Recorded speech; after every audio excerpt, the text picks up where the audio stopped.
Et c'est Salut, parti! Hello! nous revoilà. C'est ça, le retour des lives créatifs de Tortue et Ave. Tortue et Oui, Ave. Notre duo créatif je me rapproche un peu parce que Ouais, je me rapproche-toi sens un peu, tu te sens portable. loin. Donc si vous nous suivez un petit peu depuis un moment, vous savez qu'on aime bien les couleurs, qu'on aime bien la peinture, qu'on aime bien essayer des trucs, qu'on aime bien tester, nous challenger à plein de niveaux. Et donc nos 5 derniers lives, on les a consacrés à la couleur, à la théorie de la couleur, à la mise en pratique de la théorie de la couleur, avec les harmonies de couleurs, tout ça, tout ça, tout ça. Et on a beaucoup travaillé à la gouache.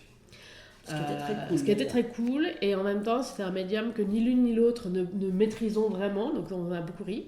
Mais c'était aussi très bien, c'est pour ça qu'on est là. Et là on s'est dit pour les 3 prochains lives, qui seront les 3 derniers lives en tout cas de De 2024, 2024. Ouais. à moins qu'éventuellement on fasse un dernier live encore en décembre, mais ça c'est vraiment, on verra. On fera peut-être ça plus en côté cocooning, on verra. Ne nous précipitons pas. Et donc là, donc, ces 3 prochains lives, on a décidé de les dédier à l'aquarelle. Parce que l'aquarelle, c'est un médium génial, beau, magnifique, sublime, et très frustrant, et très difficile, et très non maîtrisable. Bref, donc c'est un méga challenge à tous les niveaux. Bah, j'avoue que moi, je m'inquiète un peu du mélange de couleurs à l'aquarelle à cause De l'eau. de l'eau, C'est normal, exactement. mais ça va aller. C'est pour ça Mais qu'on fait ça ensemble. Et c'est pour ça que ce live, donc là aussi, ce live aujourd'hui, il est vraiment dédié à l'introduction. On va parler matériel, on va commencer à mélanger les couleurs justement, sans pression de ça doit ressembler à un truc. On va tester les pinceaux, on va tester les traits, pour se mettre à l'aise, parce que aussi, très souvent, quand on fait des cours de dessin ou quand on se met à la peinture spontanément, on a des modèles, des idéaux comme ça. On se dit, mais c'est en 3 cours, j'arriverai à faire un truc. Et en fait, il faut quand même se rappeler, c'est comme le sport, on va pas faire un marathon en 3 séances de sport. Euh, voilà, il y a il faut commencer par maîtriser le matériel, il faut commencer par comprendre comment l'eau fonctionne, il faut commencer par se rappeler donc toute la théorie des couleurs qu'on a fait ensemble au printemps dernier. Voilà, il y a un peu tout qu'il faut penser et mettre ensemble et mettre en place. Et donc ça prend du temps. Ça prend du temps, ça prend de l'effort et ça prend de la frustration beaucoup. Donc nous là, on va faire des lives hyper fun. Juste, on va mélanger les couleurs, on va mettre de l'eau, puis on va voir ce qui se passe.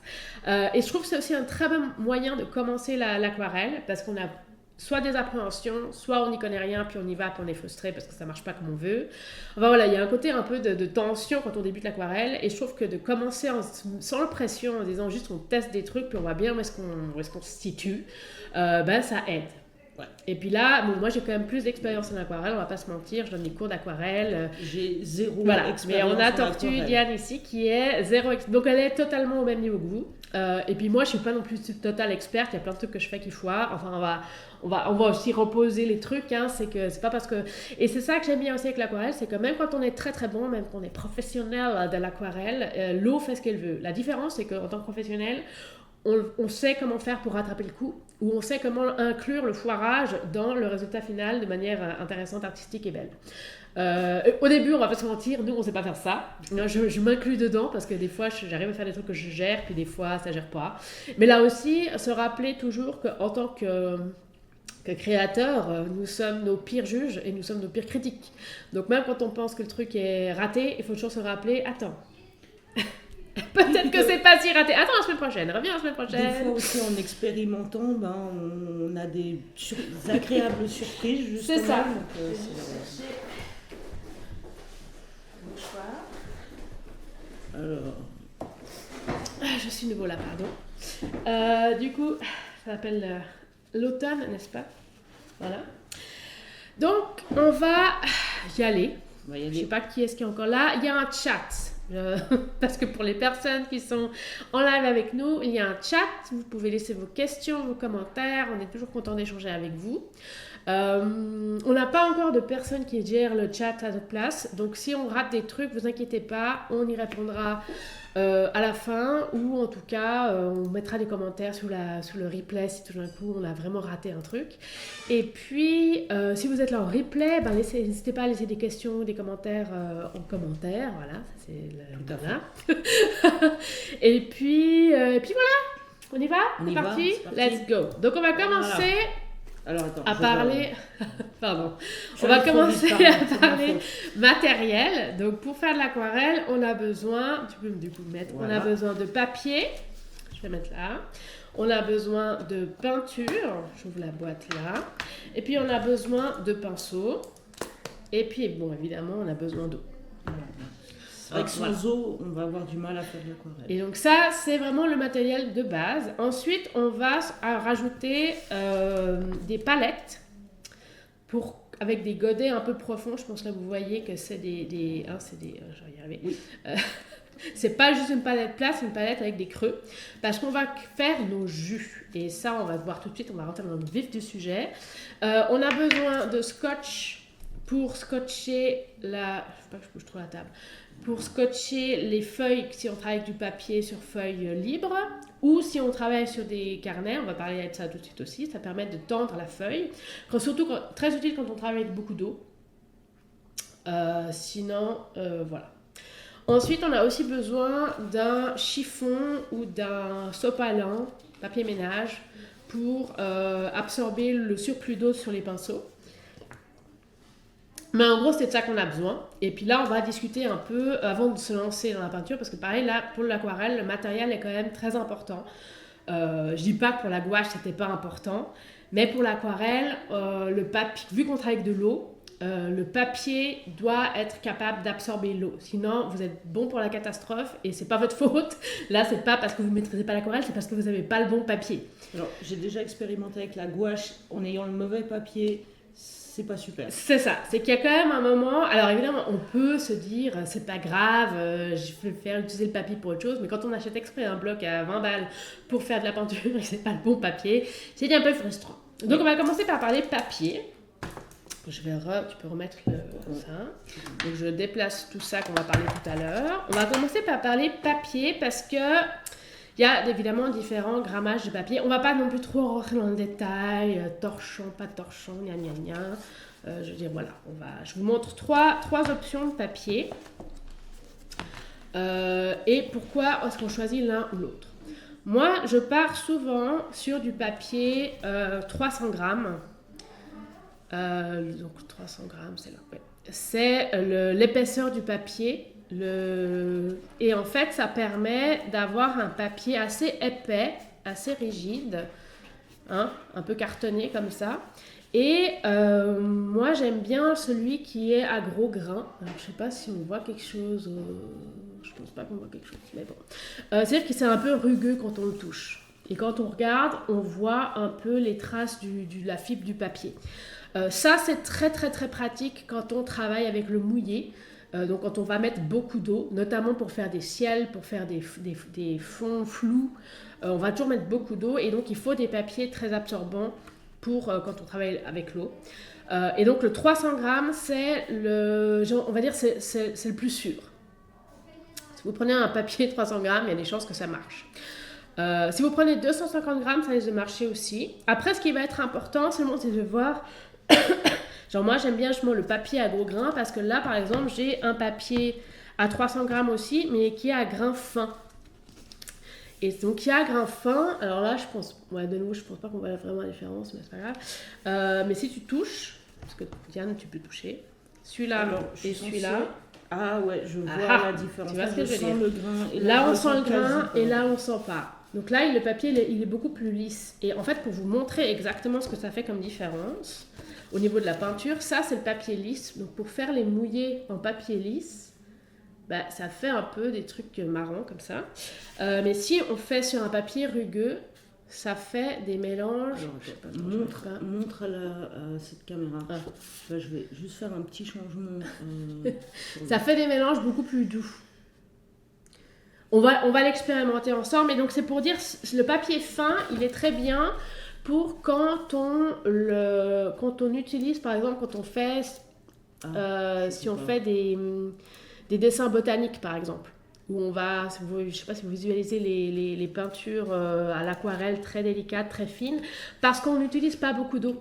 Parce qu'on fait un dessin au préalable, au stylo, au feutre, à l'encre ou au crayon, puis ensuite on va venir délicatement peindre à l'aquarelle par-dessus.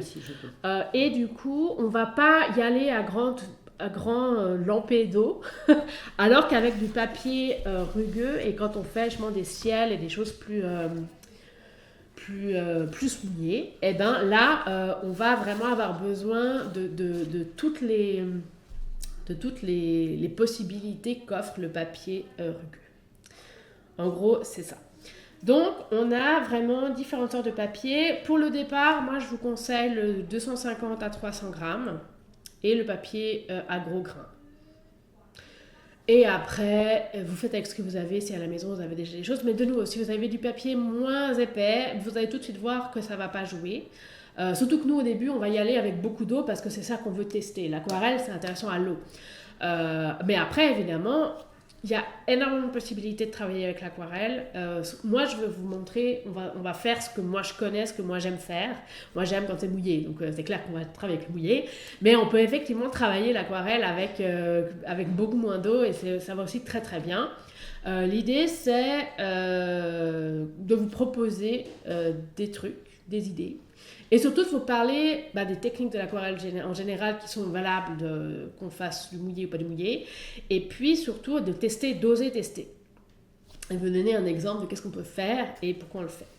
Voilà. Donc au niveau encore du papier, donc là on a des blocs avec des papiers volants, j'ai envie de dire, qu'on peut détacher. Là j'ai aussi un bloc qui lui est à anneaux, donc on peut... Voilà, donc il y a aussi, donc après on peut aussi détacher, lui il est aussi plus rugueux. Je dirais qu'il est entre les deux, alors lui, rugueux, c'est lequel? Non, c'est pas sûr. Ouais, alors lui je suis pas sûre exactement de qu'est-ce qu'il est. Enfin, j'ai l'impression qu'il est plus rugueux que celui-ci. Après c'est possible, moins que celui-là, et aussi que ça dépend vraiment des marques. Après il faut tester, parce que des fois on est surpris, et c'est pour ça aussi que toujours on teste son papier avant de se lancer dans une magnifique aquarelle incroyable. On commence par tester le papier avec des petits exercices qu'on va faire, ou pour tester sa palette, les nuanciers, enfin on teste. C'est ce que j'allais dire, tester la couleur, parce qu'on teste les couleurs. La palette, à l'intérieur de... C'est ça, entre la palette et sur le papier, on n'a pas exactement le même rendu. C'est ça. Et puis selon l'eau que tu mets, ça fait des nuances différentes. Enfin voilà, il y a vraiment plein de choses. Et après, pour ceux qui préfèrent, on peut aussi travailler avec les carnets. Donc là, c'est un carnet aussi papier 300 grammes. Donc qui est aussi assez rugueux et qui tient bien. Et là aussi, pour travailler avec l'eau, on peut mettre des pinces ou mettre du scotch. Voilà, on voit bien aussi qu'il est bien. Et que ça, c'est pratique pour quand on fait des exercices, pour tout avoir au même endroit. Mais de nouveau, si on met beaucoup d'eau, ça va gondoler. Le nec plus ultra, quand on met plein d'eau, c'est le papier 600 grammes Arches. Mais ça sera pour plus tard. On va pas mettre la pression tout de suite. Alors, j'ai une question peut-être en avance, mais comment tu, sur un carnet, gérer justement entre le scotch pour éviter que ça gondole? Parce qu'encore sur une feuille libre, je comprends l'idée. C'est la même chose, en fait. C'est la même chose. La différence, c'est que ton carnet, tu vas... Attends, je vais voir si j'ai un exemple de ça, quelque part. Bon, moi, j'aime bien quand c'est pas totalement carré, mais est-ce qu'on a... Non, ça, c'était pas travaillé. Non. Ah, c'est là, on a un exemple des deux. Donc ça, c'est du mouillé sur mouillé qu'on va faire aussi plus tard. Où là, j'ai laissé les bords, j'ai juste mis de l'eau et puis j'ai mis de la peinture. Donc on voit que les bords ne sont pas nets. On voit que c'est pas droit, on voit que c'est un peu flou, mais que c'est sympa. Et sur cet exemple-là, on voit que c'est un peu bavé, mais là, on voit que les bords sont bien nets. Parce que là, j'ai mis du scotch. J'ai scotché tout le tour. Et on va faire ça après parce que nous, on va travailler aujourd'hui avec des feuilles volantes. Donc, on va scotcher la feuille sur le carnet. Mais en fait, c'est le même principe. La différence, c'est que on va potentiellement scotcher plus sur le support, ou si on est en mouvement, on va le scotcher avec tout le carnet. D'accord. Pour que ça tienne bien. Et de nouveau, c'est là qu'il faut bien tirer la feuille, et on fait ça quand le papier est sec. Après, il y a technique où on peut faire ça sur le papier déjà mouillé, comme ça quand il sèche, il se tend plus, mais ça, on n'est pas... J'allais dire, on va peut-être pas trop... C'est ça, là, on est au stade d'initiation, donc on n'a pas besoin de ça. Maintenant, on va parler peinture, parce que l'aquarelle, c'est important avec la peinture. Donc ça, c'est une boîte basique, simple, qui a coûté 10 francs, donc c'est pas la peinture la plus chère du monde, parce que je trouve au début, on n'a pas besoin de matériel incroyable. Par contre, attention, il faut du matériel qui soit bon. Cette boîte, je la propose parce que je l'ai testée, je l'utilise tout le temps. Et par rapport au niveau débutant, on teste est-ce que l'aquarelle nous plaît ou pas, elle est tout à fait bien. Les pigments sont assez fins et puis ça fait des mélanges très chouettes. Donc du coup, pour ça, voilà, c'est pour ça que je la conseille. Par contre, effectivement, dès qu'on est dans quelque chose, dans des peintures un peu bas de gamme, il peut y avoir des problèmes de pigmentation, des problèmes de mélange. Il peut y avoir puis des fois, ça ne réagit pas avec le papier, mais ça, de nouveau, il faut tester.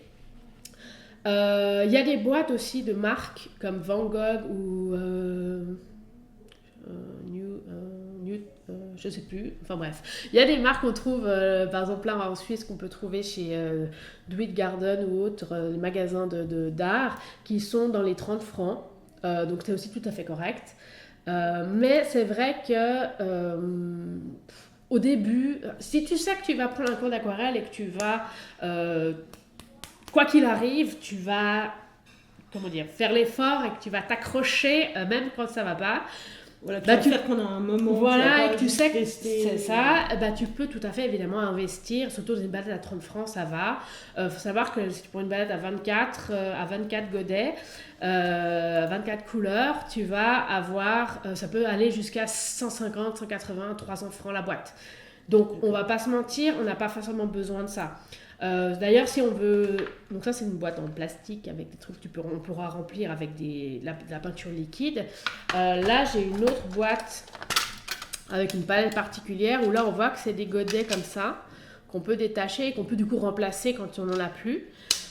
Ces godets là, si on les prend de bonne qualité, ça peut aller jusqu'à 8 francs le godet. Donc on voit bien sur une palette de 18 couleurs ou de 24 couleurs à 8 francs le godet, je vous laisse faire le calcul, voilà. Ouais, et encore une fois, je ne dis pas qu'il ne faut pas prendre du bon matériel pour commencer, parce que ça ne sert à rien, c'est pas vrai. Évidemment, si on a du bon matériel, si on a la bonne peinture et le bon papier, et le bon pinceau, il y a plus de chances qu'on arrive à prendre un truc potable. Alors que si on a du matériel qui est complètement pas du tout adapté, ou de très très mauvaise qualité, on va voir tout de suite la différence. Par contre, je trouve qu'il n'y a pas besoin tout le temps, surtout au début, de se mettre la pression surtout qu'au début, souvent, on ne sait pas. On ne sait pas qu'est-ce que c'est le bon matériel. Puis quand on suit les trucs du magasin, tu dis oui, mais bon, acheter des pinceaux à 70 francs, c'est bien, mais si tu veux arrêter l'aquarelle au bout de 3 mois, est-ce que ça valait le coup? C'est ça. Donc moi, je dis juste, au début, le matériel est important, mais on n'a pas besoin d'être tout de suite dans du très très haut de gamme. Ce qui est intéressant, c'est de monter en gamme petit à petit. De ne pas commencer forcément avec la peinture tout en bas, ou de savoir pourquoi on le fait. Parce qu'on ne va pas se mentir non plus, ça coûte cher, c'est des investissements. Si on n'a pas du tout les moyens, on commence avec ce qu'on a. On peut déjà faire des trucs tout à fait intéressants. L'idée, c'est à mesure que tu progresses, tu améliores ton matériel aussi. C'est ça. Et c'est là que de prendre un cours est intéressant, c'est que du coup, quand on prend un cours, on a un prof qui nous explique et qui nous dit maintenant, il faut changer de matériel parce que tu peux continuer comme ça, mais en fait, tu ne vas pas progresser plus simplement à cause du matériel. Voilà, donc nous on va commencer avec une palette assez restreinte. On s'entend, il y a quand même plein de couleurs, mais on n'est plus avec nos 3 couleurs primaires, hein. On les retrouve, mais on ne va pas les utiliser comme ça. Par contre, les principes de la couleur au niveau des couleurs complémentaires qu'on va utiliser dans les mélanges, au niveau des couleurs analogues, tout ça, on va vraiment réutiliser les mêmes critères. Vous inquiétez pas, c'est pour ceux qui débarquent. On va réutiliser, je vais vous représenter, on va reparler de tout ça au fur et à mesure. Mais c'est au niveau du cercle chromatique. Et puis, voilà. Donc ce qui est intéressant pour la palette de couleurs, c'est de commencer d'avoir un peu une palette variée, avec un peu dans les jaunes, orangés, rouges, un peu dans les verts, un peu dans les bleus, un peu dans les ocres. Et puis moi, ce que j'adore dans cette palette, c'est qu'il y a du grit pen. Parce que comme si vous avez suivi nos derniers lives, on n'utilise jamais le blanc ni le noir parce que ça va tout de suite ternir les couleurs. C'est assez violent d'ailleurs. Et c'est vraiment une réalité. Avec l'aquarelle, on a le grit pen qui, je pense, il est en gris. C'est un gris bleu, très foncé, très dense comme ça, et qui est, enfin voilà, moi j'adore le grit pen personnellement, mais c'est pas non plus forcément ultra nécessaire. Si tu l'as pas dans ta palette, c'est pas grave. On va de nouveau, nous, on va quand même essayer de travailler sur les relations entre les couleurs pour arriver à faire des foncés et des contrastes qui vont être uniformes, harmonieux dans le dessin.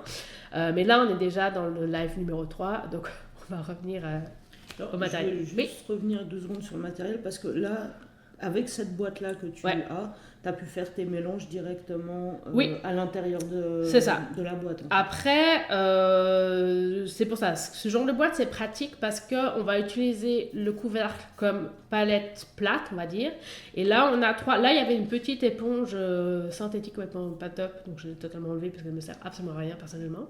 Donc là, j'utilise effectivement mes petits godets là pour faire mes jus. Mais moi, personnellement, c'est pas assez. Du coup, c'est pour ça qu'en complément, on a ce genre de palette-là.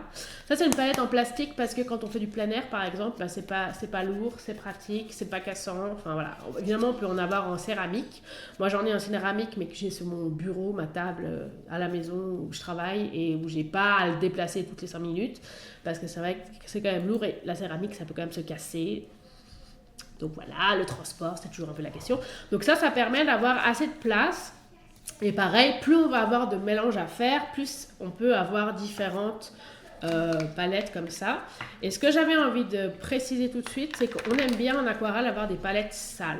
Sales, pourquoi ? Parce que aquarelle, ça part, le médium, c'est l'eau.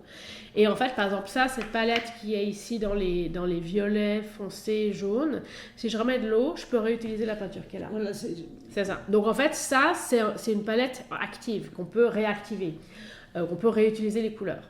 Donc si on l'essuie complètement, on perd de la matière, c'est quand même dommage. Par contre, évidemment, si on n'a que du vert et du bleu puis qu'on veut faire un jaune pur, enfin un jaune très clair, très, très beau, pas du tout sale, on va dire, parce que plus c'est clair, plus c'est difficile à gérer. Là, oui, effectivement, tu peux nettoyer ta palette et puis avoir quand même une palette propre pour les couleurs claires. Pour pas contaminer tes couleurs claires avec du foncé, ce qui vont tout de suite venir altérer la couleur. Mais ça, c'est aussi intéressant parce que je vois souvent, surtout au début, tout le monde est à la fin du cours, on enlève complètement, on nettoie absolument toutes les... Mais en fait, c'est dommage. Après, on fait comme on peut, voilà. Mais il y a un côté où on aime travailler avec des palettes sales. Et c'est une des particularités de l'aquarelle aussi. Donc, il faut profiter de ça. Du coup, peinture, on a parlé. Ce qui est intéressant avec ces palettes, surtout quand on achète ce genre de palettes de débutants, c'est qu'elles viennent souvent... Alors, c'était pas le pinceau qui était avec ça, c'était un pinceau à réservoir, mais je l'ai pas parce que j'aime pas trop. Je suis pas encore à l'aise. Réservoir d'eau, c'est ça. Ouais, c'est ça. Et en fait, j'ai pas encore la bonne technique pour travailler avec ce genre de pinceau. Je crois que j'en avais pris là pour vous montrer. C'est des pinceaux en plastique avec... Attends, je vais changer. Ouais, je pense que c'est plus simple. Avec le réservoir là, tu le dévisses, tu mets de l'eau dans le réservoir et après tu peux, en appuyant sur là, ça va faire sortir l'eau, puis du coup tu peux jouer avec ta palette. Mais ça marche bien quand quelque part, quand tu colories des dessins, quand tu vas mettre en couleur des dessins. Mais quand tu veux vraiment travailler l'aquarelle, comme nous on va travailler l'aquarelle, il y a un côté où tu peux pas nettoyer ton pinceau. Enfin, c'est pas... T'es censé, comme tu as de l'eau, t'es pas censé avoir ton... Enfin, il y a un truc qui, moi, me perturbe. Mais c'est aussi parce que j'ai pas pris le temps de travailler avec. Des habitudes de c'est ça, je suis aussi très consciente que là, c'est juste que ça me gave. Et puis que c'est pas comme j'ai l'habitude et qu'il faut que je prenne l'effort de m'approprier le pinceau.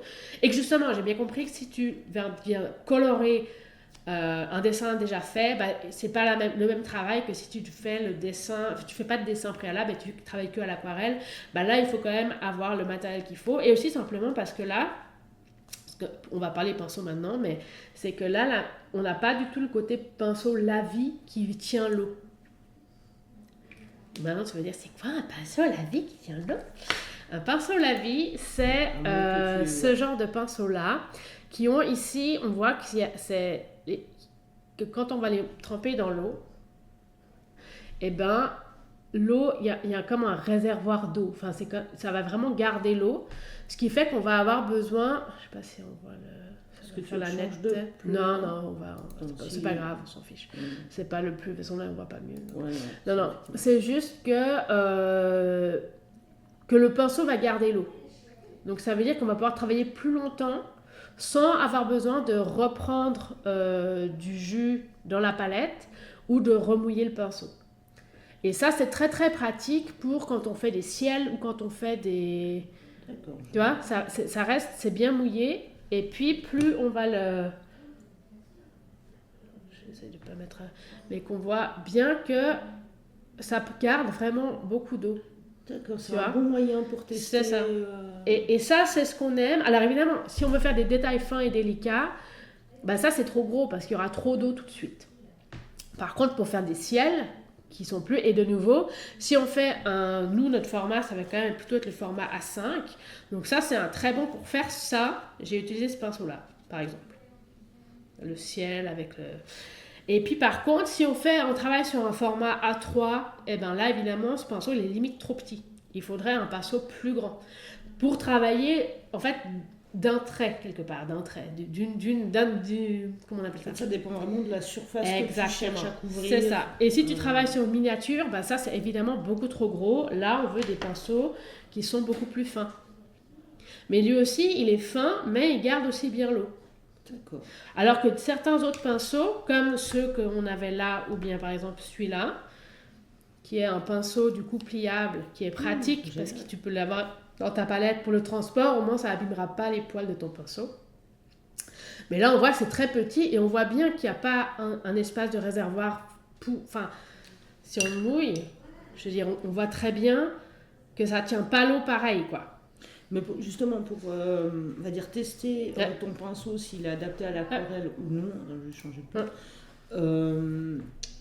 Tu peux pas le savoir sans le mouiller, en fait. Oui, il y a quand même moyen de le savoir. Comme quand tu vas au magasin que tu achètes ton pinceau. Ben, normalement, c'est quand même précisé que si c'est des pinceaux à aquarelle ou pas. Et si jamais tu as un doute, tu demandes pinceau à la vie. J'ai vu qu'il y a plein d'artistes, ils aiment bien travailler avec les pinceaux chinois ou japonais, qu'on utilise beaucoup pour la calligraphie.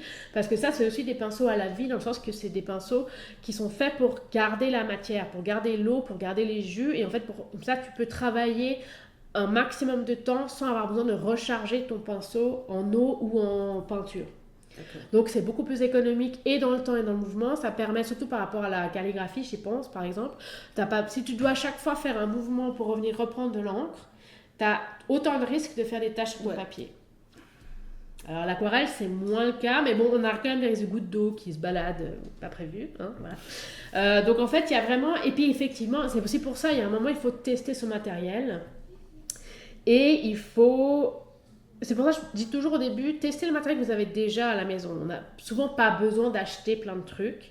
Des pinceaux, on a tous des pinceaux. Mais évidemment, si les seuls pinceaux que vous avez, c'est les pinceaux synthétiques qui viennent avec les boîtes de peinture que vous avez avec les enfants, ben là, il faut peut-être quand même investir dans un pinceau. Mais avant d'acheter le pinceau à 70 francs que tu vas utiliser, tu ne vas pas jamais oser utiliser parce que pour 70 francs, le pinceau, déjà, tu vas te dire, oh là là là, ça fout une pression de malade. Il y a quand même des pinceaux moins chers qui peuvent déjà t'aider à prendre plaisir à peindre et ensuite tu dis ok, là ça vaut la peine et c'est pour ça moi je propose ces pinceaux là quand je donne mes cours parce que alors ils sont pas chers du tout donc là aussi voilà, je les achète sur internet mais ils sont très bien, ils tiennent bien l'eau, ils sont parfaits et pour débuter c'est ça qu'on a besoin. Voilà, donc je dirais pinceau à la vie, et souvent je conseille d'avoir deux tailles. Une taille marqué dessus. Alors en théorie c'est marqué dessus, mais chaque marque de pinceau a des trucs différents. Je me pose plein de questions, désolée. Mais tu sais bien. Mais c'est pour ça normalement, je peux mettre l'autre. Oui, pardon. Toujours avoir deux tailles de pinceau, donc un plus gros et un plus fin. Et si vous êtes vraiment faire des détails, eh ben avoir même un très fin. Voilà. Parce qu'évidemment, là, ils n'ont pas l'air fins, mais si on les mouille, la pointe va s'affiner. Après, c'est une question de... Et après, on est bien d'accord que si on est bon, si on travaille, si on maîtrise son pinceau, on peut tout faire avec un seul pinceau. Mais il faut le maîtriser. Mais il faut maîtriser son pinceau. Avec mes expériences de la gouache... Et c'est pour ça que je dis, avec le pinceau là-dessus, le pinceau à réservoir, moi, il ne me plaît pas, mais par rapport à son utilisation. Mais par exemple, je sais aussi que je n'ai pas fait l'effort de maîtriser le pinceau à réservoir. Mais après, parce que c'est un apprentissage, mais comme dans c'est ça, mais aussi parce que j'ai compris que par rapport à ma façon de peindre, donc le mouillé sur mouillé, vous allez voir ce que c'est, moi ça convient pas du tout. D'accord. Mais c'est parce que c'est la technique. Et justement, si on colorie, on met en couleur un dessin préexistant, ou bien on n'a pas besoin de jouer sur le côté mouillé et puis sur des grandes surfaces, c'est très bien.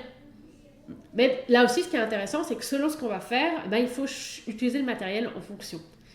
Et ça s'apprend. Et puis surtout, ça se teste. Il faut des fois se lancer. Et de nouveau, pour ne pas dépenser inutilement, commencer avec 1 ou 2 pinceaux et voir ce que c'est. Et ensuite, au niveau du matériel encore qu'on peut utiliser, on a ce qu'on appelle ce genre de la pipette basique, là c'est une petite. Parce que ce qui va être intéressant quand on va commencer à peindre, c'est de venir en fait mouiller, activer en fait nos pigments, activer nos couleurs. Donc on va juste venir mettre une goutte d'eau, parce qu'en fait ça va permettre, le temps que tu prépares ta feuille, ça va permettre d'activer la peinture. Alors on peut très bien ne pas le faire, hein, mais ça permet surtout de ne pas avoir besoin après de venir gratter avec ton pinceau ta peinture. Là, l'eau va venir... la peinture. C'est ça, l'eau va venir activer le pigment. Donc quand tu vas venir avec ton pinceau, tu vas pouvoir prendre directement beaucoup plus de pigment que si ta peinture était sèche et qu'il faut venir justement le... C'est très intéressant parce que ça, je pense que c'est un truc auquel on pense pas souvent, ou bien quand tu commences. C'est ça. Et que quand on voit des gens le faire sur Internet, genre quand on suit des artistes sur Instagram ou XY, on comprend pas forcément pourquoi on le fait.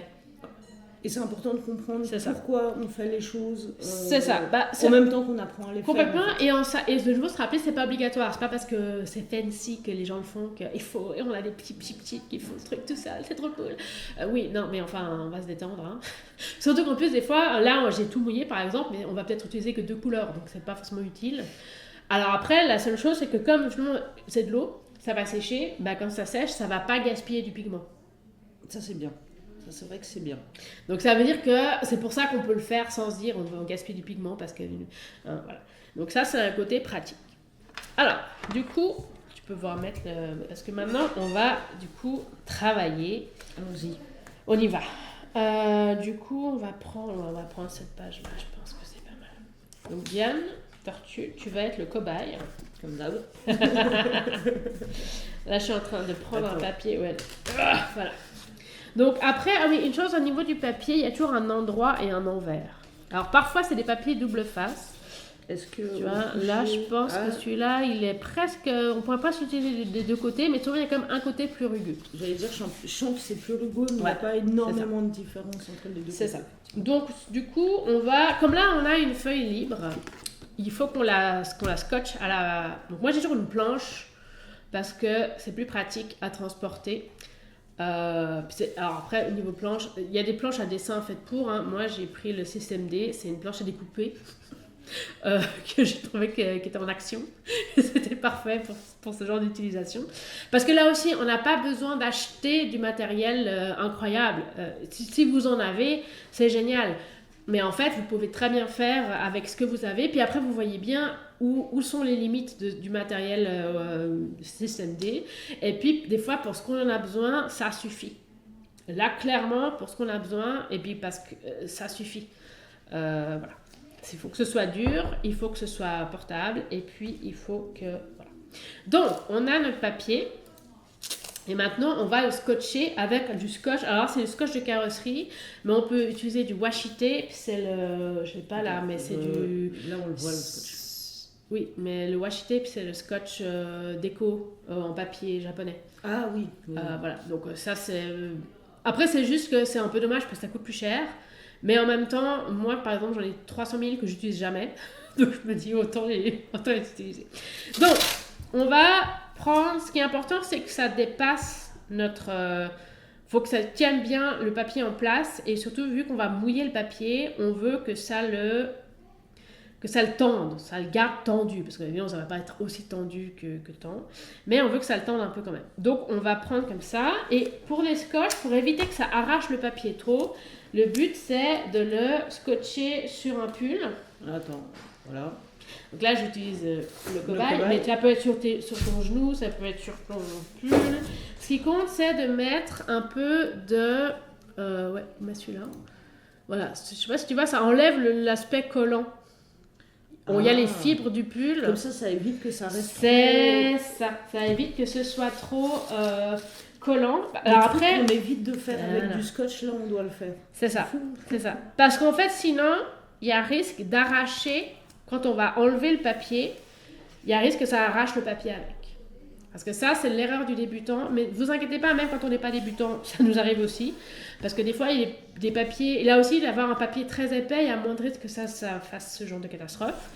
Mais pareil, si on travaille sur une peinture pendant 3 semaines, et que donc que ton scotch, il a le temps pendant 3 semaines d'adhérer à ta feuille, ben, ça va être plus difficile à enlever. Alors que... Ou si, par exemple, tu coupes ton image en 4, par exemple, là, si j'en mets un au milieu, comme ça, ben, au milieu, la feuille, elle va être plus fragile que sur les bords. Parce que souvent, le papier, il est quand même traité pour qu'il soit plus rigide sur les bords. Donc là, il faut l'enlever plus rapidement et très délicatement. Et puis, si tu sais que c'est un tableau que tu vas exposer, par exemple, pour éviter le risque, avec un cutter, on va venir couper à l'intérieur du scotch. On ne va même pas enlever le scotch, on coupe carrément le papier. D'accord. Mais ça c'est si on veut exposer, j'ai envie de dire qu'on n'est pas là. Mais c'est intéressant de savoir qu'il y a des trucs techniques, justement, pour pallier aux différents problèmes. J'ai son pull, il est parfait. Ouais, non, mais c'est exactement. J'ai bien fait de mettre celui-là aujourd'hui. C'est ça. Voilà. Moi, là, c'est du synthétique, donc ça marchera pas bien. Mais voilà. Et puis après, on n'a pas besoin, si on n'a pas le temps, si on oublie, c'est pas la fin du monde. Mais il faut savoir que c'est assez important. Et là, on voit que, tu vois, que je mets la feuille, on a quand même un sacré bord là. Ouais. Parce que si tu le mets juste au bord, ça va pas tenir le papier assez bien. Parce que l'eau, elle risque quand même de faire gondoler le papier. Le but, c'est quand même de faire tenir le but premier, c'est de faire tenir le papier. C'est ça. Après, si tu veux c'est ça. cadrer ton dessin, c'est encore un autre. C'est ça. C'est ça. Et souvent, de nouveau, si on a le but d'encadrer pour une expo ou autre, eh ben, on va penser le dessin différemment, c'est-à-dire qu'on va se dire... parce que quand on veut encadrer, très souvent, on va mettre des passe-partout. Passe-partout, c'est les petits cadres en carton qui sont à l'intérieur du cadre rigide. Et ben, on a un cadre en carton qui vient en fait recadrer le dessin. Donc, si tu sais que tu as un passe-partout de 3 cm de chaque côté, eh ben, si ton aquarelle, tu vas essayer de le faire en sorte qu'il soit à l'intérieur du papier pour pas que, tu vois... Ou alors, si tu fais une grande aquarelle sans passe-partout, c'est possible aussi. Enfin voilà, mais ça, du coup, c'est que des choses qui se réfléchissent en amont, qui se choisissent. Et c'est pour ça que nous, on n'est pas encore là. Mais donc, c'est vraiment après des choix qu'on peut faire et qui vont influencer le choix du papier, le choix du format, le choix des pinceaux. Parce que de nouveau, si on travaille sur une grande œuvre ou sur un petit format, on ne va pas utiliser les mêmes pinceaux. Et voilà, donc là, à peu près, bon moi j'ai fait que ça soit à peu près le même égal, comme ça. Mais, et du coup là-dessus, on va pouvoir travailler. Donc le temps avance. Donc je dirais, on va commencer par... j'ai bien envie de faire du mouillé sur mouillé. On va faire ça, on va commencer par le mouillé. Donc pour faire du mouillé sur mouillé, on va mouiller la feuille. J'imaginais bien en me disant mouiller sur mouiller, qu'il fallait d'abord mouiller la feuille. C'est ça, parce qu'il faut savoir qu'il y a plusieurs façons de travailler l'aquarelle. On a le sec sur sec. C'est quand on a un pinceau avec du pigment sans vraiment beaucoup d'eau, vraiment très sec, sur un papier sec. Ça fait un effet très... on aura des traces de papier blanc, on verra on va voir comment ça fait après. On a le sec, le mouillé sur sec. Le mouillé, ce sera le pinceau mouillé sur le papier sec. C'est ça. C'est ça. On va prendre du pigment assez mouillé. Donc, on va faire des jus qu'on va appliquer sur un papier sec. Donc ça va encore faire un effet différent. Et après on a le mouillé sur mouillé, où on mouille le papier en premier, et ensuite on prend un jus très mouillé. Et comme ça va faire des effets de flou. Et bon, c'est très utile pour les fonds, c'est très utile pour les ciels, c'est très utile pour dès qu'on veut faire quelque chose un peu lointain, un peu brumeux, un peu flou comme ça. C'est la technique mouillé sur mouillé. Et moi, c'est ce que je préfère. D'accord. Et donc, ça, on peut le faire qu'avec de l'aquarelle ou tu peux le faire avec d'autres types de peinture? C'est beaucoup plus compliqué à gérer. Après, peut-être je vais trouver. L'aquarelle, le truc, c'est que c'est fait pour. Dans le sens que le pigment, il est travaillé, il est très très fin et il est fait pour que ça se mélange comme ça avec l'eau. Avec la gouache, on peut tester. Mais la gouache, on a bien vu que moi je travaillais beaucoup la gouache comme à l'aquarelle, donc avec beaucoup trop d'eau. Et bien la gouache, elle réagit pas pareil, elle se mélange pas bien quand il y a trop d'eau. Oui, et j'ai fait la même erreur que toi en m'amusant de mon côté, et effectivement c'était assez bizarre. C'est ça, parce que le pigment n'est pas travaillé de la même manière, et donc l'aquarelle c'est vraiment fait pour être dans l'eau, quoi. Enfin, voilà. Comme quoi, chaque peinture a aussi son importance. Complètement. Et puis, après, ça veut pas dire qu'on peut pas tester, qu'on peut pas faire des trucs, on peut faire de la gouache mouillée, c'est sympa aussi, mais c'est un travail différent et il faut que ce soit un choix.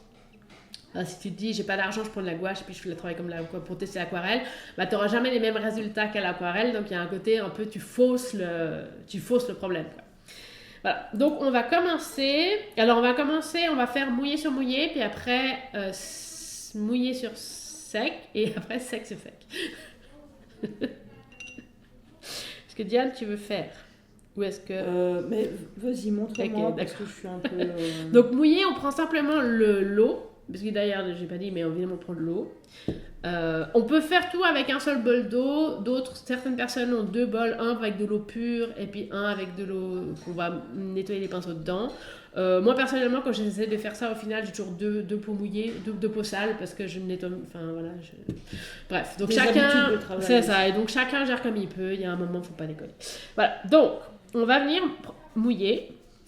Et là, bon là je le mets sur le coin comme ça on va avoir bien. Et je vais faire toute la ligne. Donc là je regarde pas vraiment, on voit pas très bien. Je sais pas si ça se voit à la caméra, mais à l'œil moi je le vois que le papier est mouillé. Si, normalement on le voit effectivement à la caméra. Si je le bouge comme ça, voilà. Là on voit. On a le reflet de la lumière. C'est ça, c'est vraiment cette idée-là. Donc après pareil, selon la qualité du papier, tu peux y aller franco et mouiller à fond. Si ton papier, puis là tu vois aussi très bien. Si ton papier commence à gondoler, vraiment, tu mets de l'eau sur du papier, forcément il va gondoler. Mais s'il condole à faire des creux, ou bien que ça passe, il y a des moments où tu vois tout de suite que tu n'as pas scotché au bon endroit, que tu n'as pas mis le bon côté du papier, ou que ton papier n'est pas le bon. Ça marche très bien aussi. Donc ce qu'on va faire, on a dit mouiller sur mouiller. Donc maintenant, je vais prendre une couleur. Tu veux quelle couleur, Diane? Du rouge. Du rouge. Alors on va prendre du rouge. Et donc là, attends, du coup on ne voit pas. Donc là j'ai pris ce rouge là et comme on les a activés, tu vois là que j'ai pris énormément de couleurs en faisant rien. Et là on va venir prendre un godet et on va venir, voilà. Et ce qu'on va faire, c'est qu'on va venir rajouter de l'eau pour avoir un jus. Tu vois? Et là on voit bien qu'on a beaucoup d'eau dans notre... on voit assez que là j'ai quand même un bon demi-centimètre là de jus, quoi. Et là, on va faire un dégradé pour que ce soit joli et pour qu'on comprenne bien. Donc là, on veut quelque chose d'assez pigmenté, de mouillé, mais assez pigmenté quand même. Et on va tout de suite mettre dans l'eau. Voilà. Et là, tu vois qu'il se passe un truc, que ça fusionne. Puis en plus, on a le grain du papier qui fait justement c'est ça, parce que son action, le grain du papier, il est censé faire ça. Il est censé aider ta couleur à... Voilà. Et là, tu vois, j'ai pas besoin de revenir et puis je vais m'arrêter assez. Et en fait, tu fais le dégradé par la perte de pigment sur le pinceau au fur et à mesure des... Et là, je viens même nettoyer le pinceau pour ensuite venir par en haut et faire que ça fasse le dégradé à l'intérieur. C'est magnifique. Voilà. Et là, on voit que d'avoir ce genre de papier absorbant, ça permet de bien gérer l'eau et de dire, voilà. Et là, par exemple, on voit qu'il y a une goutte là qui se forme parce que, voilà, forcément, au début, on a beaucoup d'eau. Et là, voilà. Donc là, on va le laisser. Ça, c'est le côté mouillé sur mouillé. Et on voit déjà, alors je vais pas trop bouger parce qu'il ne faut pas que l'eau bouge trop, mais on voit déjà qu'il y a un dégradé harmonieux qui se fait. Oui. Donc là, on était mouillé sur mouillé. Très bien. Maintenant, on va faire... on a déjà notre jus mouillé, donc c'est très bien. J'ai mouillé mon pinceau, mais on ne va pas mouiller cette partie-là. Alors, je ne vais pas tout le coller à ce qui est mouillé là, parce que ça va partir, ça va se mélanger, donc on va faire un peu de l'autre côté, mais on va garder la même chose, puis on va faire pareil. Donc là, on est mouillé sur sec. Mouillé sur sec. Et pareil, je vais venir rincer mon pinceau, et puis venir dans l'autre sens. Voilà. Et on voit tout de suite que ça fait un effet, et c'est là qu'on peut faire des auréoles. Des petites bulles de rouge qui se baladent. C'est ça. Et ce qui est intéressant, c'est qu'après, il faut laisser le papier et l'eau, il faut laisser la fusion se faire. Voilà, c'est le côté... voilà. Et là, on voit tout de suite que on n'a pas du tout le même effet. C'est pas encore sec, hein, mais on voit bien qu'on a... On voit beaucoup la lumière. Mais on voit bien que là, tout au coup, c'est beaucoup plus foncé que c'est ici. Le reflet de l'eau. Dès que ce sera un peu sec, ce sera peut-être un peu mieux. Mais on voit quand même que là, c'est plus pigmenté. Alors, j'ai pris exactement le même jus. Hein. Mais c'est parce que plus il y a de l'eau, plus c'est dilué, plus quand ça va sécher, ça va s'éclaircir.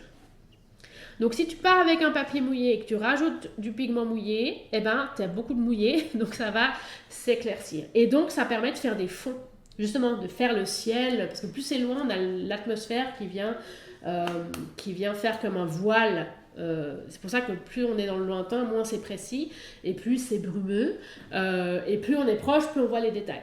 Oui. On imagine les lacs, c'est quand tu vois les vagues devant, mais plus c'est loin, la vague, tu la vois plus forcément. Hein, les vaguelettes. Voilà. Donc ça, c'était sec sur mouillé sur sec, et maintenant on va faire sec sur sec. Donc là, je vais pas reprendre mon jus ici qui est beaucoup trop mouillé. J'ai quand même mouillé le pinceau, parce que si tu mets pas d'eau dans ton pinceau, ben ça marche pas. C'est quand même la peinture. Et on vient prendre du pigment ici. Et pareil, en aquarelle, on va jamais prendre la peinture dans la palette et l'appliquer sur la feuille. On veut toujours la poser, que ce soit sur une palette à godet ou sur une palette plate.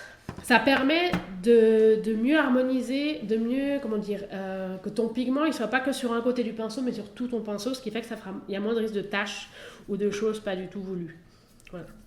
Et là, on va faire donc sec sur sec, parce que mon pinceau, on voit bien là, on voit bien qu'il y a une goutte qui bouge, là, il n'y a pas. Hein. Ouais. Et là, on fait sec sur sec. Ouais, c'est pas du tout. Alors, j'ai quand même mon pinceau qui est un peu mouillé quand même, mais tu vois les effets. Et que si je viens enlever un peu et que je viens dans l'autre sens, ben, ça marche moins bien au niveau du dégradé quand même. Ouais. Après, je peux évidemment rajouter du pigment en haut pendant que c'est encore mouillé, tu vois. Et puis, on peut évidemment venir... voilà. Mais ça donne un effet complètement différent.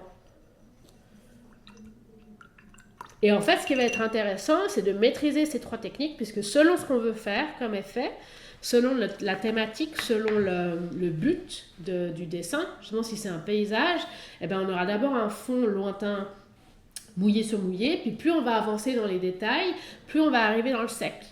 Parce qu'on veut que les détails voilà, c'est ça. C'est pour ça, c'est que c'est vraiment des techniques qui marchent à tous les niveaux. Tu vois. Et là, on voit que j'ai rajouté ça.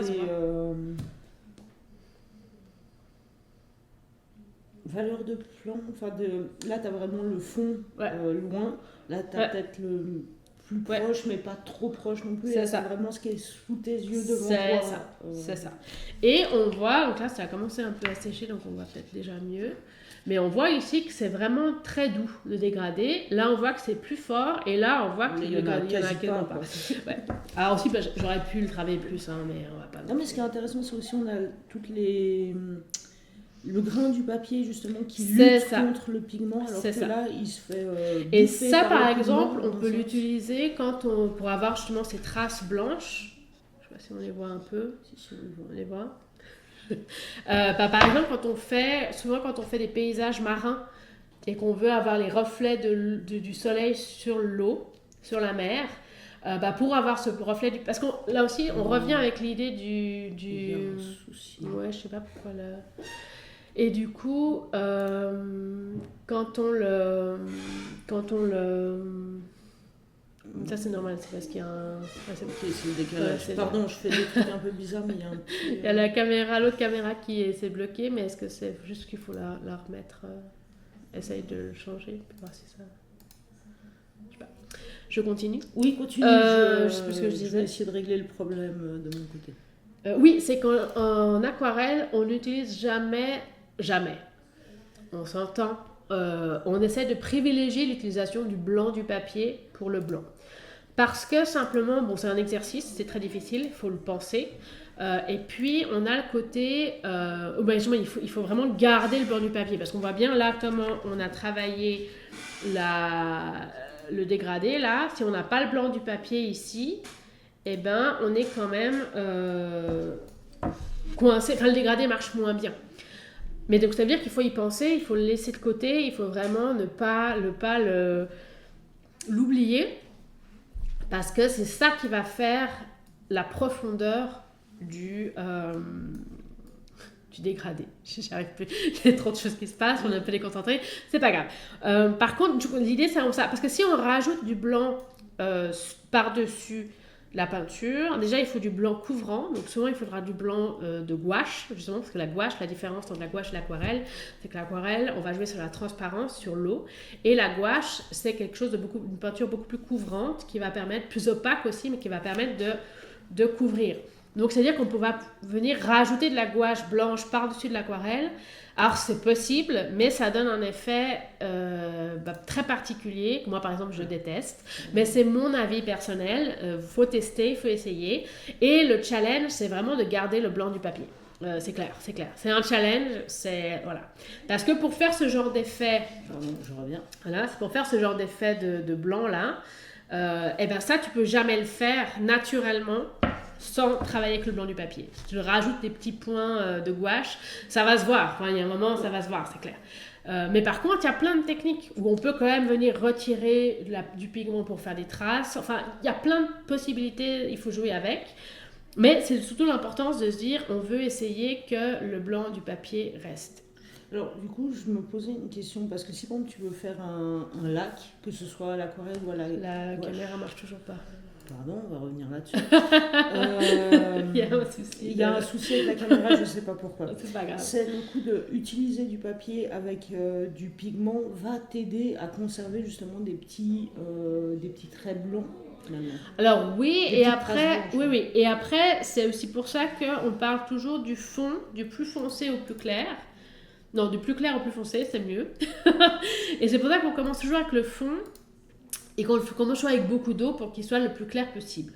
Et ensuite, on va venir rajouter des détails qui vont être, eux, de plus en plus précis, donc de plus en plus denses,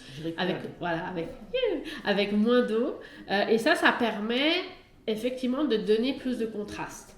Mais garder le blanc du papier, comme on a vu, pour faire, tu peux rester comme ça, pour faire le blanc là, c'est pas forcément, enfin, ça va dépendre de l'effet qu'on veut rendre. Mais c'est pas obligatoire. Mais il y a aussi des personnes, moi j'ai appris à travailler toute la page en mouillé. Tu fais le ciel, surtout si tu fais par exemple un paysage avec un lac, le lac il reflète le ciel. Donc en fait c'est logique de travailler et le ciel et le lac en même temps. Oui. Parce que ça, tu as les nuages, les reflets, ils sont au même endroit et puis tu gères bien. Enfin, il y a un côté, pour moi, c'est comme ça que j'ai aussi appris, soyons très clairs. Des fois, on ne va pas réinventer la roue. Mais j'ai vu plein de personnes qui travaillent partie par partie et du coup, très souvent, pas en mouillé, plutôt en mouillé sur sec. Et ça donne des choses très très bien. Donc, c'est pas du tout. De nouveau, il n'y a pas de critique, on est dans la créativité, tout est juste. Mais il y a un côté où justement, les effets ne sont pas les mêmes. Et si tu veux des effets flous, des dégradés qui sont doux comme ça, parce que là on n'a fait qu'une seule couleur, mais on peut faire pareil avec 2 couleurs. Mais ça on va peut-être garder pour la prochaine fois. Où par exemple, on peut commencer avec une couleur ici et on va commencer avec une autre couleur là et on va les laisser se mélanger au milieu. On va laisser l'eau faire ce qu'il faut. Et du coup, ça va faire des trucs. Et puis là aussi, on laisse l'eau gérer. On va mettre les couleurs, mais après, débrouillez-vous. Hein. Il y a un côté c'est magie, ça, exactement. Il y a un côté très organique comme ça. Et ça, tu peux l'avoir qu'avec l'eau, qu'avec le mouillé sur mouillé. Ouais. Parce que si tu sèches sec, tu mets ta peinture, elle ne va pas se diffuser. Voilà, on le voit bien entre l'écart ici et ici. Alors là, on n'en parle même pas. C'est ça. Ouais. Non, mais c'est ça. Et tu vois tout de suite la différence. Et que là, on voit qu'on peut travailler un effet beaucoup plus uni sur toute la ligne. Alors que là, on voit très bien que c'est moins... Enfin, je sais pas comment expliquer, mais je pense qu'on voit bien que là, c'est beaucoup plus dégradé doux. Et là, on voit quand même qu'il y a plus de pigments. Bah, tu parlais de flou, c'est beaucoup plus flou C'est là que là. C'est ça. Et puis là, on est carrément dans le C'est net. C'est ça. C'est ça. Et en fait, rien que ça permet déjà de se positionner par rapport à réfléchir qu'est-ce qu'on fait. Si on fait un ciel flou ou lointain, eh ben oui, on fait du mouillé sur mouillé. Si au contraire, on veut faire des fleurs hyper précises, on fera plutôt du sec sur sec. Mais après, ce qui est magique, c'est de se dire, on travaille le fond en mouillé sur mouillé, et puis ou même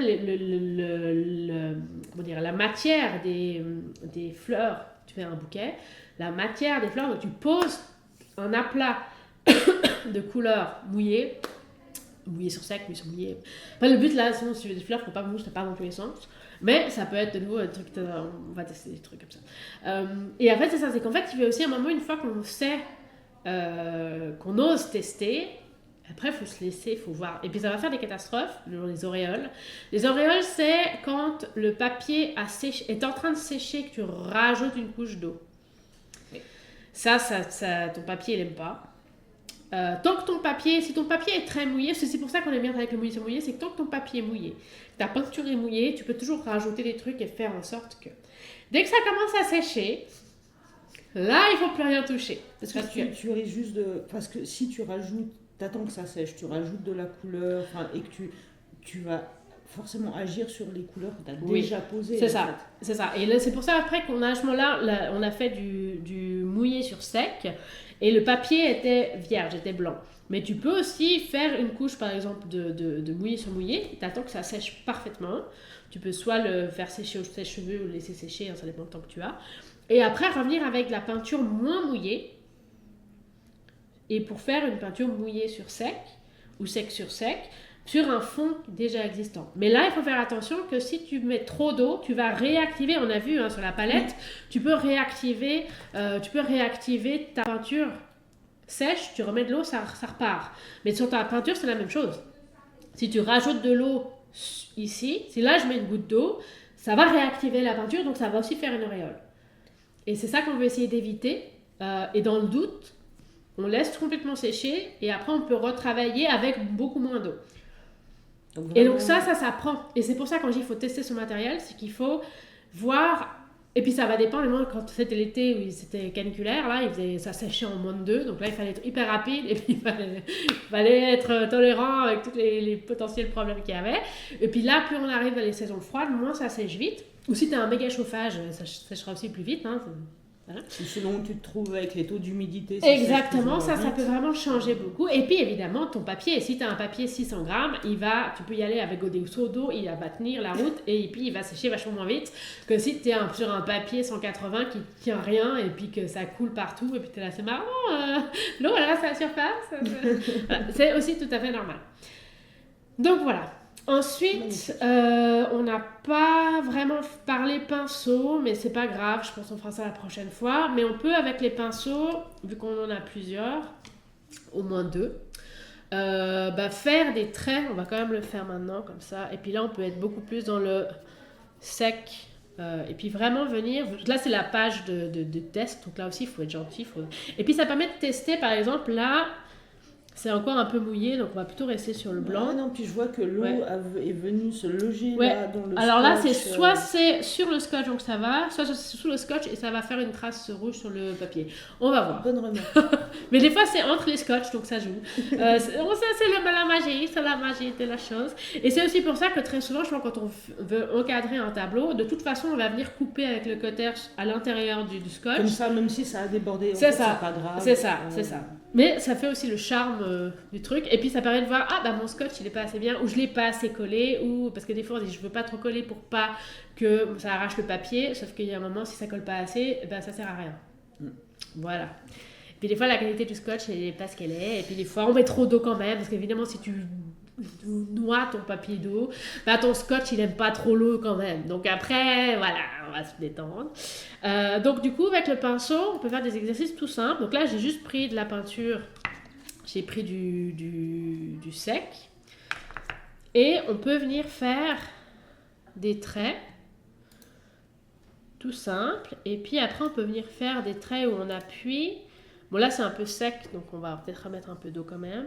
Voilà. Et on va venir faire des... Mon pinceau, il n'a pas aimé. On va reprendre du mouillé, du coup. Il n'a pas aimé. Voilà. Ah, voilà. Et là, on voit que c'est mouillé. Mais on voit que, du coup, si on veut faire des feuilles, par exemple, c'est ça qu'on va faire. Tu vois? Et après, on peut faire différentes lignes. Là, il y a peut-être un peu trop d'eau quand même. Donc là, après, ça aussi, il va falloir gérer entre t'as trop d'eau sur ton pinceau ou t'en as pas assez. Hein? Et ça, pareil, ça s'apprend, ça se teste et souvent, ça se sent. On doit faire confiance à son instinct. Et puis, voilà. Donc là, on peut faire vraiment plein de petits traits différents. Et là, on voit que c'est assez fin, pourtant, c'est mon gros pinceau. Mais je peux tester parce que comment tu fais des traits aussi fins? Alors ça, c'est parce qu'il faut faire très attention. Voilà. J'y arrive. C'est ça. Mais très souvent, mes élèves du mercredi me disent, voilà, c'est ça. La feuille, il faut commencer fin. Et c'est ça. J'ai pas réussi, j'ai étalé le pinceau, mais j'ai pas la maîtrise du pinceau. Je veux apprendre justement. C'est pas grave. Et après, ce qui va être intéressant, c'est de venir travailler sur, tu vois, de venir travailler sur ce qu'on a déjà, tu vois. Mais ça, tu peux le faire uniquement quand c'est sec, parce que si c'est mouillé, ça va diffuser aussi. Et que tu n'utilises pas justement trop d'eau sur ton pinceau pour... gâcherait tout. C'est ça.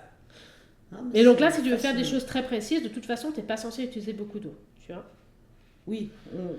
Par exemple. Voilà, c'est ça. C'est que d'un coup, ça va être... voilà. Mais donc, on peut simplement, avec un seul pinceau, déjà tester. Et je vais essayer de faire des lignes les plus droites possibles. Donc, parce que si tu es artiste, tu sais bien que faire des lignes droites, c'est le plus difficile. Parce que soit la main tremble, soit le pinceau fait ce qu'il veut, soit va savoir. Après, tu peux justement faire des petits traits tout fins qui vont de plus en plus gros pour voir les tests de ce que ça fait. Ah oui, donc on a en commentaire, j'adore quand ça diffuse, et puis les élèves du mercredi font des baobabs. Oui, ça c'est voilà, une élève du mercredi nous commente en direct. Effectivement, mais c'est normal aussi parce que même quand on maîtrise son pinceau, il y a toujours un moment où ton pinceau il fait comme il veut. Il y avait juste trop d'eau, ou peut-être pas concentré, tu parlais en même temps, et puis tout d'un coup ton trait tout fin est devenu trop gros par rapport à ce que tu voulais faire. Mais c'est aussi comme ça qu'on apprend. C'est vraiment la pratique, la main, le poignet, en ce que toi tu penses, ce que ton œil voit, est-ce que tu veux faire, est-ce que ta main a réussi à faire. Évidemment, il y a tout un monde et c'est que la pratique. Alors, la théorie, évidemment, un petit peu quand même, évidemment, mais il y a quand même que la pratique qui va te permettre de savoir quoi utiliser quand mettre de l'eau, quand enlever de l'eau, quand ton papier est trop mouillé, quand ton papier n'est pas assez tendu, quand ta peinture est trop pigmentée, quand tu as juste complètement foiré le truc parce qu'en fait, tu t'es trompé de papier de base, donc là aussi, t'as aucune chance, voilà. Et au contraire, des fois, on a des super surprises en se disant « Waouh, trop bien !» Mais justement, je vais remontrer l'exemple que j'ai mis au début. Là, j'avais testé un nouveau papier, puis je me disais « Mais il est vachement fin quand même, ça me paraît, c'est tout ce... » Mais pourtant, c'était du 300 grammes. Je me suis dit, mais c'est bizarre, 300 grammes, mais il est aussi fin. Genre... Donc là aussi, je me suis plantée, donc je ne sais pas. Et effectivement, j'ai testé les mouillés. Bah, tu vois, le mouillé, il ne fait pas du tout l'effet. Voilà, je ne sais pas si on arrive à voir clairement. Ça m'a l'air un peu flou, mais c'est pas grave. On voit bien que là, l'effet, il n'est pas du tout joli comme ici. Il n'est pas du tout doux comme ça. Il est vraiment genre, il fait presque des auréoles en fait. C'est ça, c'est presque le côté auréole. Je ne sais pas si on arrive à voir bien, j'ai l'impression que c'est flou. Bref, ça fait de... Est-ce que tu veux que je remette comme ça? Ouais, je sais pas, est-ce que vous voyez mieux si je vous le mets là? Je sais pas. Là. Bon, bref, voilà. Bref, il y a un côté où le papier fait toute la différence si on fait du mouillé. C'était ça qu'il faut retenir. Donc, il y a de la théorie à comprendre, des tests à faire pour essayer de trouver...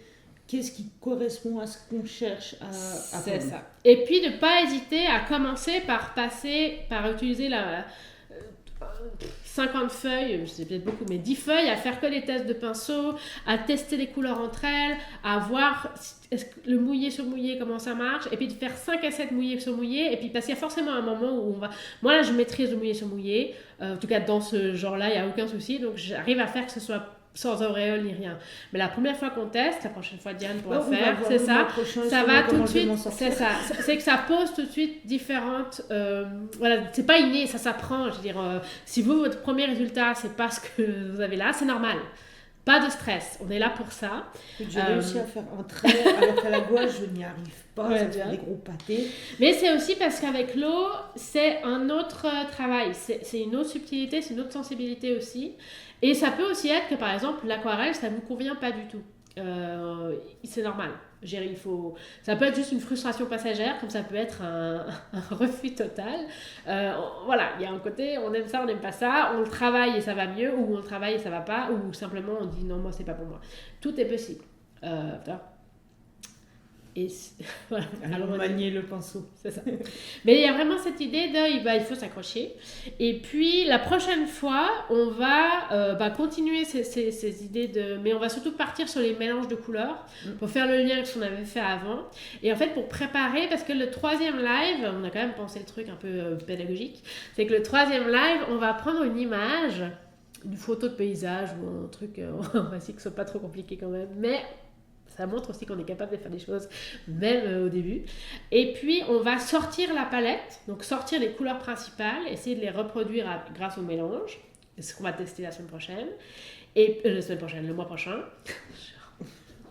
Tous les jours, toutes les semaines, on fait des lives. Et puis, voilà, donc on va préparer les mélanges et puis continuer à tester le pinceau, les traits de pinceau, tout ça, parce que c'est aussi ça qui est intéressant, c'est qu'on peut travailler différentes choses en même temps. C'est-à-dire qu'en faisant les mélanges, on peut faire les effets mouillé sur mouillé, mouillé sur sec et sec sur sec, et on fait les tracés de pinceau. Voilà, on peut vraiment tout travailler en une seule session. Et voilà. Et puis, puis le 3e live, on va reproduire plus ou moins ce qu'on peut faire des choix. On va mettre en pratique, en fait, les deux lives précédents. On aime bien faire ça. Un peu de théorie, puis après, alors, vas-y. Voilà. Très bien, magnifique. Parce que ça permet en mettant en pratique comme ça permet de tout de suite poser les bonnes questions, ça permet de se dire, mais tiens, c'est marrant, ça marche pas, pourquoi ça marche pas? Je dis, ah oui, parce que t'as oublié qu'il fallait pas mettre autant d'eau, ou peu importe. Voilà, il y a un peu, je dis, mais elle avait pas dit qu'il fallait pas faire ça. Oui, après, de nouveau, on peut tester des trucs. L'aquarelle, et la seule différence, c'est que ça pardonne pas, on va dire. Si tu mets trop d'eau, ça va se voir. Si tu rajoutes de l'eau, ça va se voir. Si t'as pas mis assez d'eau, ça va se voir aussi. Si tu as travaillé le premier plan en premier avant de faire le fond parce que tout d'un coup tu n'es pas concentré, tu dis ah purée j'ai oublié de mettre le fond, ça va se voir. Si tu retravailles ton ciel après avoir qu'il soit sec, ça va se voir. Donc c'est pas forcément faux. De nouveau, ça va toujours dépendre de l'effet que tu veux donner, de qu'est-ce que tu veux que ça rende, et puis quelque part de nouveau qu'est-ce que toi tu t'attends à ce que tu fasses. Je sais pas si c'était ce que je veux dire, mais c'est que des fois on a des images en tête ou on a un modèle qu'on veut absolument faire. Et puis, on ne fait pas ce qu'il faut, donc forcément, ça ne va pas donner pareil. Mais ça aussi, ça s'apprend. Et puis, ça permet aussi de sortir de la copie et de se dire, nous sommes artistes. Non, mais ça te force à réfléchir avant de faire comment tu vas faire ta peinture, comment tu vas gérer. Et puis, avec l'aquarelle, on va aussi retrouver ce qu'on avait fait à la gouache. Pour ceux qui n'ont pas forcément vu, vous pouvez aller retrouver les replays sur notre chaîne YouTube. On avait pris une œuvre d'un célèbre peintre, que je ne vais pas dire son nom, parce que je me plante chaque fois dans son nom, parce que je n'ai pas l'accent. Voilà, bref, on s'en fout. On avait pris un autoportrait d'un peintre, et on l'avait reproduit dans les mêmes couleurs, puis ensuite on avait changé l'harmonie de couleurs, et on l'avait reproduit dans une autre harmonie de couleurs. Et pour la première fois, il y avait le fond jaune. Et on a commencé par peindre toute la feuille en jaune. Et ça a commencé à perturber tout le monde. Mais en fait, c'est parce qu'à la gouache, on va revenir... Couche par couche. Voilà, et c'est opaque, donc ça va venir couvrir. À l'aquarelle, on va aussi commencer couche par couche. La seule différence, c'est que l'aquarelle, c'est transparent. Donc, toutes les couches que tu as en dessous, on va les voir. Sauf si la dernière couche, c'est du foncé, très très très foncé, et que tu viens mettre un contraste fort qui fait que ça couvre. Mais en fait, si tu n'es pas dans le sec sur sec, et donc dans la pigmentation très forte, ça va se voir, la transparence se voit. Donc ça veut dire qu'il faut le savoir, il faut travailler en conséquence. Et savoir que là où tu as plein de couches qui ne sont pas forcément censées être vues, c'est là que tu vas mettre un foncé à la fin. Voilà. Mais comme quoi, tout ce qu'on a fait dans les lives précédents vont nous servir sur ceci. Et c'est pour ça que j'aime beaucoup quand on nos lives créatifs, c'est qu'il y a un côté, on se laisse un peu aller, on fait ce qu'on veut, mais aussi de voir qu'effectivement, travailler la gouache, travailler l'aquarelle, mais aussi travailler le dessin par exemple, tu travailles, alors c'est pas du tout les mêmes matériaux, on est d'accord, les médiums sont pas la même chose, les réflexes, ce qu'il faut faire attention n'est pas la même, mais en fait tu travailles les mêmes choses. Dans le sens que, par exemple, je viens avec le dessin, je dis mais c'est pas de la peinture. Oui, mais par exemple, si tu sais maîtriser... Il fallait manger, c'est passé midi, j'arrive plus à parler. Mais si tu sais voir et sentir les proportions, que ce soit un bâtiment, une fleur ou un corps humain, eh ben, tu sauras le positionner en dessin. Et si tu sais le faire en dessin, tu sais le faire à l'aquarelle. Ouais. Évidemment, le mélange des couleurs à l'aquarelle, c'est pas la même chose que les dégradés de gris en dessin, les nuances de gris en dessin. On est d'accord. Ben ça, c'est inhérent au médium. Mais par contre, observer la nature qui t'entoure, observer le monde qui t'entoure, prendre des notes, faire des croquis qui permettent de positionner les éléments sur ta page, ou faire les mélanges et penser les couleurs par couche, que ce soit la gouache ou l'aquarelle, c'est la même chose. Ouais. Mais par contre, on va le travailler différemment parce que les médiums ne sont pas les mêmes et il faut quand même... C'est évidemment pas pareil. S'adapter à ce que tu utilises. C'est ça. Mais il y a quand même un moment, si tu travailles le dessin, tu travailles l'observation, tu travailles les formes, tu travailles la dextérité de ton poignet, tu travailles le lien entre ce que ton papier, ton poignet, ton cerveau et tes yeux. Tout ça, ça se travaille aussi. Et en fait, ce qui est intéressant, c'est que peu importe quel médium tu utilises, tu mets en avant ta créativité, tu mets en mouvement ta créativité. Et ça, c'est top. Et c'est ça qu'on veut. Et c'est pour ça qu'on fait des lives tous les mois, pour t'aider à renouer avec ta créativité. Et puis, que là, si toi, tu n'es pas en live avec nous aujourd'hui, mais que tu vois le replay, n'hésite pas à prendre une feuille, à tester ton matériel avec nous, à essayer de faire ce qu'on a fait aujourd'hui. Ou le faire autrement avec d'autres couleurs. Enfin, là aussi, une fois qu'on s'est lancé, des fois, on aime bien tester des trucs. C'est l'idée. L'idée, c'est vraiment de te donner envie de jouer avec les couleurs. Et puis, nous, on se revoit dans un mois. Je crois que ça sera autour du 30 octobre, si je dis pas de bêtises. Le dernier mercredi du mois. Je pense qu'on va garder l'horaire de 11h, c'était pas mal. Je sais pas pour vous si ça va mieux. Théoriquement, c'est bien le 30 octobre. C'est le 30 octobre, donc ça c'est top. Vous allez retrouver donc le replay de ce live sur notre chaîne YouTube à partir de la semaine prochaine, tranquillement. On se met pas la pression non plus. Et ça, c'est J'ai peur, il y a un volet en face de moi qui s'est fermé d'un coup. C'est le vent. Il s'est dit, c'est bon là, ça finit. Qu'est-ce qu'on doit encore dire? On doit dire que vous pouvez nous retrouver sur Instagram, sur YouTube. Que le replay de ce live sortira début de semaine prochaine, dans les prochains jours sur YouTube. Et puis on se réjouit de voir vos commentaires sous la vidéo et puis de vous retrouver en live le 30 octobre. Ouais. Voilà. Super. Et si vous avez des questions, n'hésitez pas non plus à les laisser dans les commentaires sous la vidéo ou être là en live la prochaine fois pour nous poser en direct. Alors, ciao! Salut!